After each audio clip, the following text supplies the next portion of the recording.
नमस्कार दोस्तों, और एक बार फिर आपका स्वागत है। मैं हूं एडवोकेट अर्चना। आज हमें एक ऐसे मामले की पड़ताल करने जा रहे हैं जिसकी भयावहता ने पूरे देश को हिला दिया था, निठारी हत्याकांड। लेकिन इस कहानी में एक नया मोड़ आया है जिसने न्याय की हमारी समझ पर फिर से सवाल खड़े कर दिए हैं। हम बात करेंगे इस केस के नवीनतम अपडेट्स की, जो इसे कानूनी इतिहास में एक बेहद जटिल और महत्वपूर्ण अध्याय बनाते हैं। तो कैसे शुरू हुआ ये भयानक सिलसिला? सन 2005 और 6 के आसपास शुरू हुआ ये सिलसिला, जब नोएडा के निठारी गांव से मासूम बच्चे, खासकर छोटी बच्चियां, एक के बाद एक रहस्यमय तरीके से गायब होने लगीं। उनके माता पिता पुलिस के दरवाजे खटखटाते रहे, लेकिन शुरुआती दौर में इन गुमशुदगियों को गंभीरता से नहीं लिया गया। एक के बाद एक घटनाएं होती रहीं, एक गहरे और भयानक रहस्य की ओर इशारा कर रही थी। इस रहस्य का केंद्र था D5 सेक्टर 35, निठारी में स्थित मोनिंदर सिंह पंढेर का घर।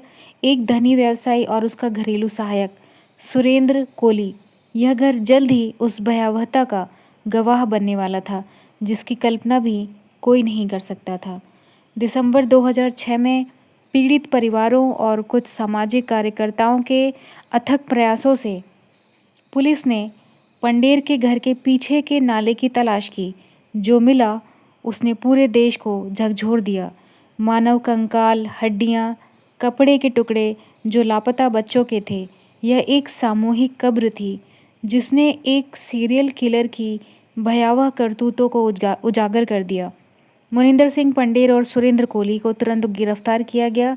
सुरेंद्र कोली ने पुलिस और फिर न्यायिक मजिस्ट्रेट के सामने भयानक अपराधों को कबूल लिया, जिसमें बच्चों का अपहरण, बलात्कार, हत्या और फिर उनके शवों के टुकड़े करके नाले में फेंकना शामिल था। कुछ रिपोर्ट्स में नरभक्षण का भी जिक्र था। सीबीआई ने इस मामले की जांच संभाली और कई अलग अलग एफआईआर दर्ज की। गाजियाबाद की विशेष सीबीआई अदालत ने इन मामलों की सुनवाई की।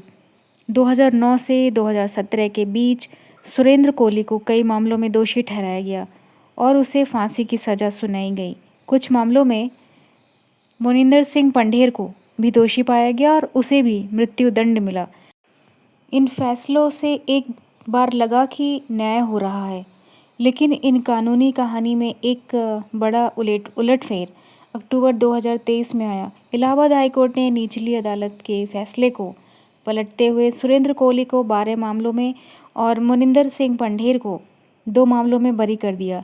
यानी उन्हें उन आरोपों से मुक्त कर दिया गया जिनमें उन्हें पहले फांसी की सज़ा मिलनी थी। हाईकोर्ट ने अपने फैसले में जांच एजेंसियों की कार्यप्रणाली पर गंभीर सवाल उठाए।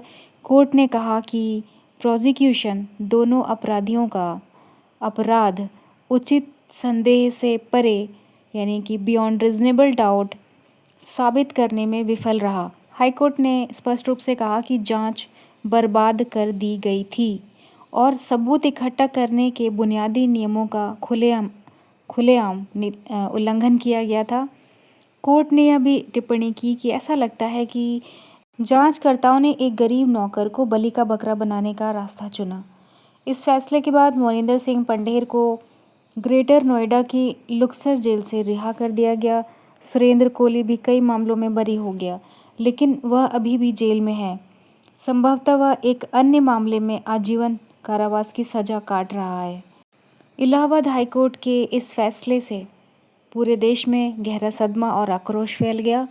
पीड़ित परिवारों ने, जिनका दर्द कभी कम नहीं हुआ, और केंद्र जांच ब्यूरो सीबीआई ने इस मामले को भारत के सुप्रीम कोर्ट में चुनौती दी है।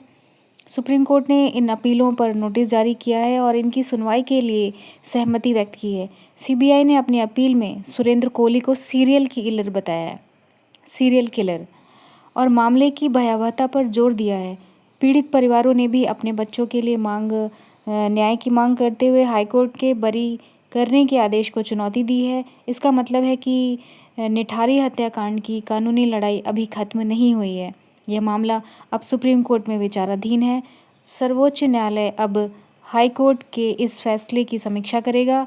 यह जांच करेगा कि क्या जांच में वाकई इतनी गंभीर खामियां थीं कि आरोपी बरी हो जाए, या निचली अदालत के फैसले में कोई त्रुटि थी। कानूनी सबक और आगे का रास्ता। निठारी हत्याकांड अपने हर मोड़ पर भारतीय न्याय प्रणाली के लिए कई महत्वपूर्ण सबक छोड़ गया। सालों तक चले इस मामले ने न्याय में देरी के गहरे परिणामों को दर्शाया है, जो कभी-कभी आरोपी को फ़ायदा भी पहुंचा सकता है। निठारी हत्याकांड एक ऐसा प्रश्न छोड़ गया कि क्या वाकई उन भयानक अपराधों के असली दोषी आज़ाद हैं? सुप्रीम कोर्ट का आने वाला फैसला इस मामले को एक नई दिशा देगा और भारतीय न्याय प्रणाली में एक और मील का पत्थर साबित होगा। यह दिखाता है कि न्याय की तलाश कितनी लंबी, जटिल और दर्दनाक हो सकती है, लेकिन उम्मीद हमेशा बनी रहती है। यह मामला हमें याद दिलाता है कि जब तक न्याय नहीं मिलता, तब तक लड़ाई जारी रहती है। हम सुप्रीम कोर्ट के फैसले का इंतज़ार करेंगे और इस पर नज़र रखेंगे। आपको यह विश्लेषण कैसा लगा? इस केस पर आपकी क्या राय है? कमेंट में ज़रूर बताएं।